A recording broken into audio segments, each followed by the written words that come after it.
కర్నూలు రాజధానిగా ఏర్పడింది. కాదని చెప్పి మళ్ళీ తెలంగాణలో కలిపారు. కొన్ని దశాబ్దాల తర్వాత మళ్ళీ విభజన జరిగింది. మళ్ళీ రాజధాని కోసం ఎత్తుక్కుంటూనే వచ్చాం.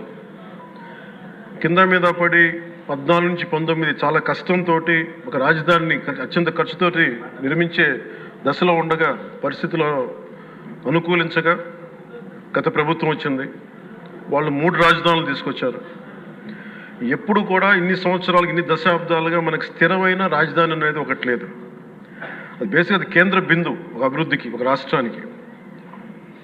ఈసారి మటుకు చంద్రబాబు గారి ఆధ్వర్యంలో, గౌరవ ముఖ్యమంత్రి చంద్రబాబు గారి ఆధ్వర్యంలో ఇంకెప్పటికీ భవిష్యత్తు తరాలు ఇంకెప్పుడు ఏది రాజధాని, ఒక రాజధాని 2 కాకుండా అమరావతి రాజధానిగా ఉండాలి, ముందుకు తీసుకెళ్ళాలి.